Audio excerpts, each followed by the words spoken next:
आइए रुक करते हैं कुछ खास खबरों। कभी कुमार विश्वास पहुंचे बांके बिहारी मंदिर।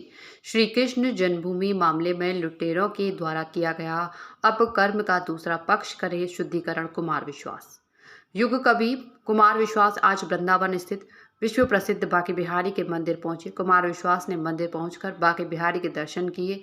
मंदिर के सेवायत गोपी गोस्वामी ने कुमार विश्वास से इत्र सेवा और दीप जलाकर पूजन कराया। श्रीनाथ गोस्वामी ने ठाकुर जी के अंग वस्त्र और प्रसादी भेंट की। कवि कुमार विश्वास बांके बिहारी जी के दर्शन करके बहुत प्रसन्न नजर आ रहे थे। मीडिया से बात करते हुए कुमार विश्वास ने कहा कि मथुरा वृंदावन घर है।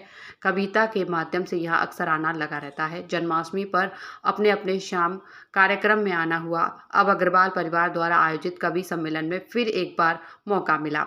श्री कृष्ण जन्मभूमि के सवाल पर कुमार विश्वास ने कहा कि मैं आशा करता हूं जिस प्रकार वर्षों के संघर्ष के बाद भगवान श्री राम अपने श्री विग्रह में पुनः विराजित हुए, राजनीति से परे हटकर दूसरा पक्ष यह बात समझेगा कि चाहे काशी हो, चाहे मथुरा हो, चाहे अयोध्या हो, ये सनातन धर्म के आस्था के मूल बिंदु हैं। यहाँ अगर उनको अपना पूरा स्थान देने का प्रयास वो करेगा और पूर्व में लुटेरों के कारण यहाँ जो कुछ भी अपकर्म हो गया था उसका शुद्धिकरण अगर दूसरा पक्ष कर सके बिना किसी न्यायालय के, बिना किसी जनमत के और ना ही किसी चुनावी गणित के, तो मुझे लगता है देश की सार्वभौम और समरसता सांप्रदायिक सद्भाव के लिए अच्छा होगा। जब दूसरे पक्ष में यह बुद्धि विवेक आएगा और वह जल्दी आएगा, जिस तरह हमने भगवान राम को उन्मुक्त भाव के साथ बैठे हुए देखा, जल्दी ही हम अपने भगवान कृष्ण को पूरे जन्मभूमि परिसर में विराजमान देखेंगे। मथुरा हमारे लिए तो घर है, हमारा तो परिवार है और मथुरा में आज कविता के कारण बहुत वर्षों बाद आगमन का अवसर मिला। अग्रवाल समाज के माध्यम से अभी पिछले दिनों जन्माष्टमी के पुण्य पर्व पर अपने अपने श्याम का अवसर मिला वृंदावन की पवित्र भूमि में। तो जैसे मैं कहता हूँ कि अयोध्या जो है वो श्रद्धा की भूमि है, काशी परमानंद की भूमि है, ऐसे ही ब्रज रस की और आनंद की भूमि है। यहाँ प्रवेश करते ही आदमी रस में आ जाता है, आनंद में आ जाता है। और आज बिहारी जी की प्रथम झांकी पाने का सौभाग्य प्राप्त हुआ। ये पुण्य कर्मों का फल है। और माता जी ने कहा था, गोपी भैया को डांट के कहा कि मैं नहीं आ पा रही हूँ, बीच में तबीयत खराब थी, तो उनकी ओर से एक तरीके से मैं हाजिरी लगाने के लिए आया हूँ, क्योंकि माता और पिता का जो भी दायित्व है वो बच्चों को पूरा करना चाहिए। अब उनको स्वास्थ्य ठीक से लाभ हो रहा है तो अगले माह वो आएंगे। प्रति माह कोई ना कोई परिवार से आता है। क्या मांगोगे? भगवान से कभी मांगता नहीं है, क्योंकि इनसे भी मांगना पड़ा तो किसे समझाएंगे कि क्या चाहिए। हमारे भविष्य के लिए, देश के लिए, मानवता के लिए जो श्रेष्ठ है, जो उत्तम होगा, चाहे वो सर्जना हो चाहे संहार हो, भगवान उसकी व्यवस्था करेंगे।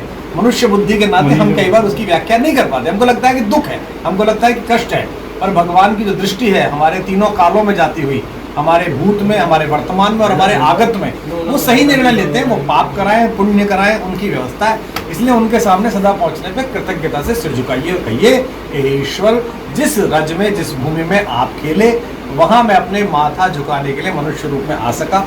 मेरे इस सौभाग्य के कारण आप हो, मैं आपको धन्यवाद ज्ञापित करता हूँ। बाबा ब्रज में आने का मौका मिल रहा है, हिंदू सनातन संस्कृति की एक धरोहर, जन्मभूमि की एक छवि है। मैं आशा करता हूँ कि जिस प्रकार वर्षों के संघर्ष के बाद भगवान राम अपने श्री विग्रह में पुनः विराजित हुए हैं, राजनीति से परे हटकर दूसरा पक्ष ये बात समझेगा कि चाहे काशी हो, चाहे मथुरा हो और चाहे अयोध्या हो, ये सनातन धर्म की आस्था के मूल बिंदु हैं। यहाँ अगर उनको अपना पूरा स्थान देने का प्रयास वो करेगा और पूर्व में बाहर से आए, रेगिस्तान से आए विधर्मी लुटेरों के कारण जो कुछ भी अपकर्म यहाँ हो गया था, उसका शुद्धिकरण अगर दूसरा पक्ष कर सके, बिना किसी न्यायालय के वाद के, बिना किसी राजनीतिक दबाव के, बिना किसी जनमत के और बिना किसी चुनावी गणित के, तो मुझे लगता है देश की सार्वभौम और समरस एक रूपता के लिए अच्छा होगा, सांप्रदायिक सद्भाव के लिए अच्छा होगा। और मैं वो दिन देख रहा हूँ स्पष्ट, जब दूसरे पक्ष में ये बुद्धि आएगी, ये विवेक आएगा, ये प्रेम आएगा। और वो समय जल्दी ही आएगा। जिस तरह हमने भगवान राम को उन्मुक्त भाव के साथ बैठे हुए देखा, जल्दी ही हम भगवान श्री कृष्ण को अपनी जन्मभूमि में पूरे परिसर में विराजमान देखेंगे। सांप्रदायिक सौहार्द की बात कर रहे हैं, लेकिन पश्चिमी उत्तर प्रदेश में लोग सड़कों पर उतर रहे हैं, नरसिम्हानंद विरोध हो रहा है। मेरा केवल इतना निवेदन है कि सनातन धर्म ये सिखाता है कि आप अपने धर्म का आदर करें, और किसी धर्म पर कोई विशेष टिप्पणी करने की आवश्यकता नहीं। मेरा धर्म इतना विराट है, मेरी आस्था इतनी विराट है, मेरी भारतीयता इतनी विराट है कि मुझे ये क्यों करना चाहिए। मैं सभी पक्षों से अनुरोध करता हूँ कि भारत की जो छवि विश्व भर में है और भारत की जो समरसता है उसको सुरक्षित रखें और सनातन धर्म की विजय हो। जय। बहुत धन्यवाद। हरियाणा में चुनाव को लेकर जो धन्यवाद।